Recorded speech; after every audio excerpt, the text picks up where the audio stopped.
Radio. Good morning, Rachel. Another day of politics. Good morning. Hey, good morning. Before we get into Trump and Clinton, can we talk a little bit about Obama's daughter and the pot? And don't you? And I know you may not be well versed on it, but I just want your opinion. She was seen smoking something at Lollapalooza. She's in the background in a picture. They believe a witness says they could smell cannabis. So she's an 18-year-old. What do you do as a parent, right? Because you have a book out that talks about how you were like the marijuana king in college. Top of the line laptop. Did we lose her? You mean are you telling me you can't go off topic and they just hang up?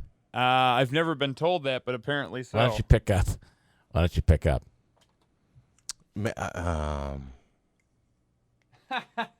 They just put you on hold?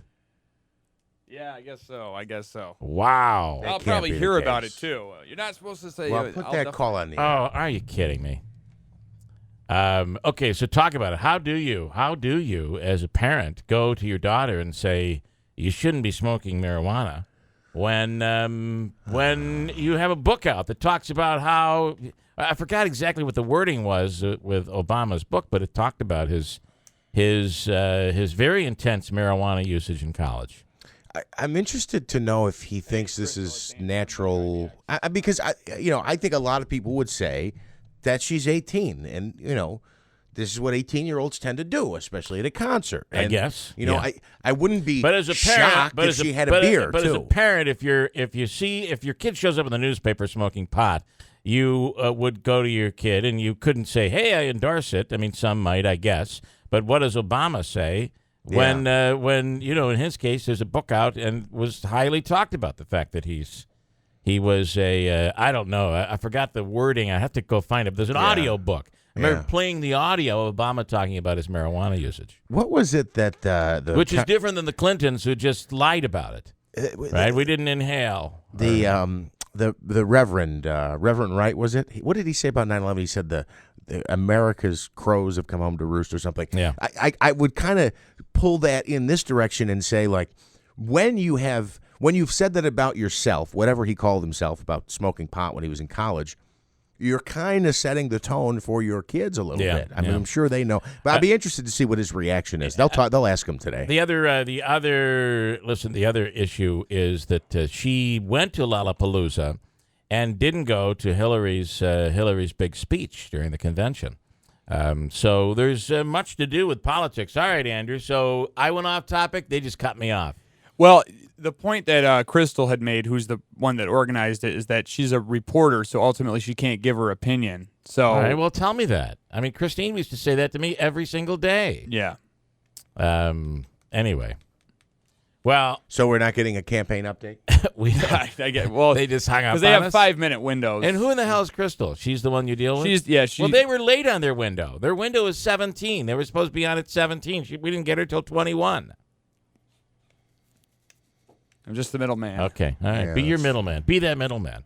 Anyway, that being in the news, I think it's a big story. The other thing that we can talk a little campaign is that you're finding right now that both Trump and Hillary are being touted as great liars because both sides are going at each other and both sides are coming up with legitimate lies and pathological almost.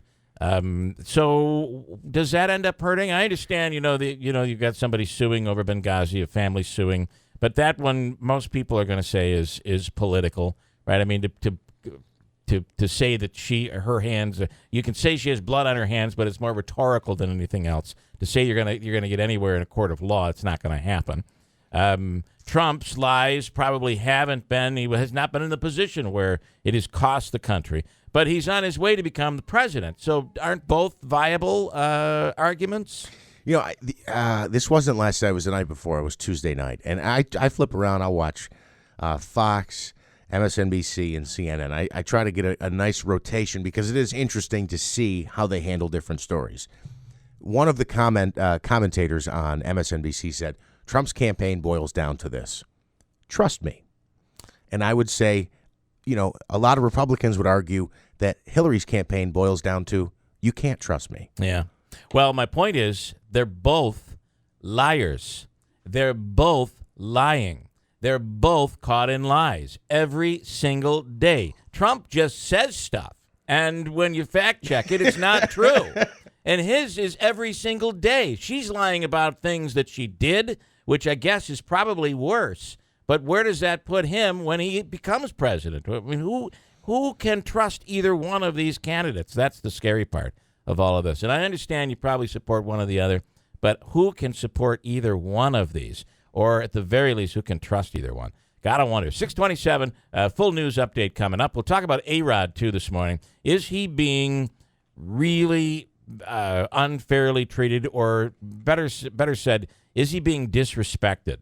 And I'm not sure you can say that about a guy with his history, but we'll talk about it. A-Rod playing last night, and what did I tell you? That they're going to cheer for him to come out in Boston, and when he gets out there, what's going to happen? They booed the daylights out of him. They did. He expected that. He's like, I can't believe this Boston crowd. These people here at Fenway are supporting me. They want me out there. Let me play. And they put him out there, and it was a setup. I called it yesterday. It was a setup. We'll come back with news in 2 minutes on WIBX.